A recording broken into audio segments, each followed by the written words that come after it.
guys, it's Ian at SS8000 Cars, and good morning from a frosty and very cold London town. On my way to pick up a Porsche 992 model of the 911 range. It's the eighth reiteration of the 911 model over the years, and this is quite a big step up, I think. I'm really interested to know how it compares to the GT3, for example, which was really the last of the 991/2 variants of the 911. So we'll see how we go. It's a little bigger, little taller, and has a hell of a lot of electronic components to help it perform. So it'd be very interesting to see, for example, how the EPAS, the electronic power steering system, works, because there's been a lot of criticism of that over the years. But I have to say, in the case of my GT3, no problem at all, absolutely intuitive. You get a lot of feedback. All right guys, well, I'll catch up with you when I've got the car. All right, it's going to be an exciting day, hopefully. Thanks a lot. Hey guys, we've just taken collection of the 911 model 992 variant Porsche, and it is pretty exceptional. We're up by the Serpentine, and I just wanted to do a quick run round now. I mean, I'm going to talk about it in too much detail, but it is a particularly major revision of the 991, brought bang up to date. I think most of the changes you'll notice in the cabin rather than outside, but there have been a large number of changes outside as well. And I think it's a very cohesive looking car. Now, I suppose the biggest change is going to be the fact that the wide body is now standard across the whole Porsche 992 range. So we have the swollen rear arches and the swollen front arches combined with extra track, effectively, both front and rear. I think it's 46 millimeters extra track on the front and 39 on the rear. This one is equipped with the sports exhaust system, which I personally think is a must, but we'll chat about that a little bit later. But I think it just lends a certain cohesiveness to it and makes it look more aggressive. I mean, it's an aggressive looking car. Has 21-inch wheels on the Carrera S at the back and 20-inch wheels at the front. If you go for the standard product, it's 19 at the front and 20 at the back. I'm personally a fan of making sure you don't overwheel a car. So sometimes, especially on the sports cars where they're quite low slung, I think it can look almost better with the slightly small wheels. But I haven't had a chance to drive the standard base units, so let's reserve judgment and see how we go. Certainly initial impressions are that it's a very compliant machine.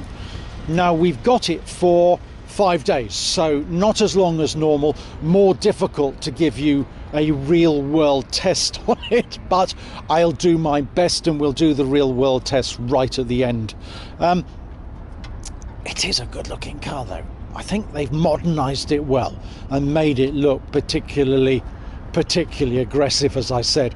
Now, the interesting thing is that the S variant, it was introduced initially with just the S, is 440 brake horsepower and 391 pounds-foot of torque. So it's a powerful car.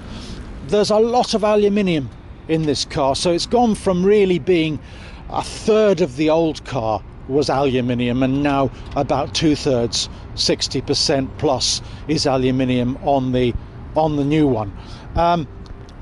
However, the weight has risen slightly, so it's gone from around the 1450 kgs to the 1515 with the Tiptronic, so blast from the past, with the PDK gearbox.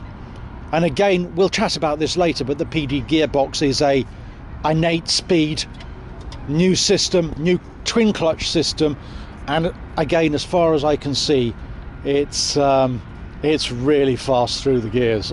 Again, the fastest I've been in it so far is up Park Lane, so as you know, the speed restrictions there are 40, so but it's certainly fast off the mark. What a fantastic setting. I love this setting. Sometimes it's closed off for no obvious reason, but now it's definitely open this morning. It's shortly after 9 o'clock, and started off the day with heavy frost, which is not ideal for a car like this with ice on the windows, and now, you know, as you can see, everything's melted off, and it's not unpleasant out here. Alright guys, well I hope that gives you a good introduction, a good feel for the car to get us going, and then we'll do both the driving video and the real world test over the next week or so. Alright guys, signing off for now.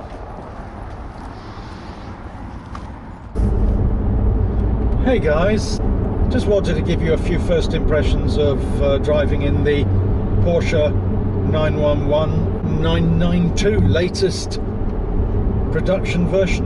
And I didn't talk in the intro much about the driving, because obviously I hadn't done much, and on top of that I didn't talk about the interior. I'm not going to go into too much detail now, because we'll definitely cover off the interior in the real world video that I do in 4 or 5 days time. But I just wanted to comment on how modern the inside of the 911 now is. It really has been brought completely up to date, and I love the dash, and I love the fact that it's really very KN Panamera-ish inside. So those of you that have seen any videos on my own Panamera will be very familiar with the way that this is set out. I moan a little bit too often perhaps about the touch screen buttons, and I'm not going to now, but just to say I still don't think they're as intuitive as they should be, and you do have to take your eyes off the road to change any of the settings whilst you're on the move. But inside the cabin, other than that, it is a beautiful place to be. Seats are lovely and comfortable. The dash is in pretty much exactly the position you want it to be in.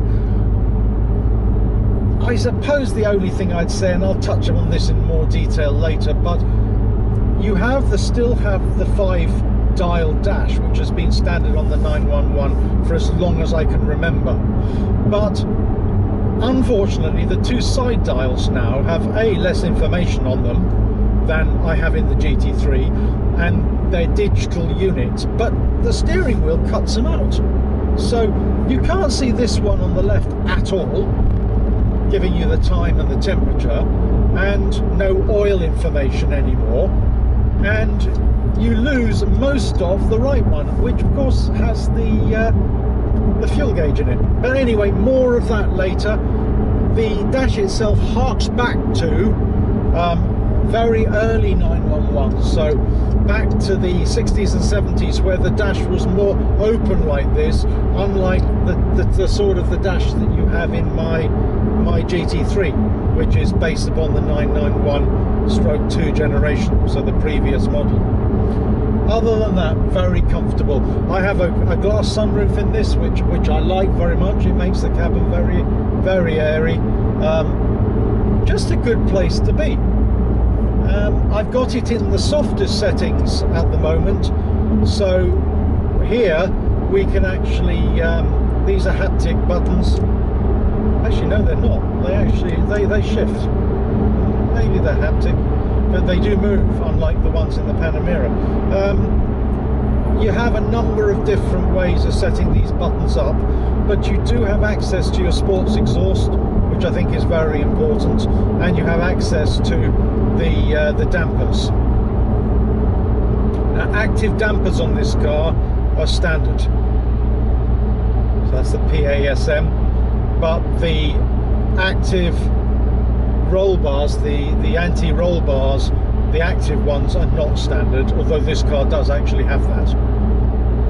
Alright guys, well, I mean, this gives you a little bit of a feel, but it is just a nice place to be, and it's a good size. Like all 911s, you really don't feel that the car is too big. It can be placed easily, nice and intuitive to drive.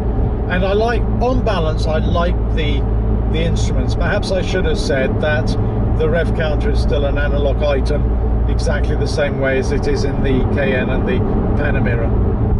Alright folks, we'll catch you in the main review. It's Ian from SSA 1000 Cars signing off.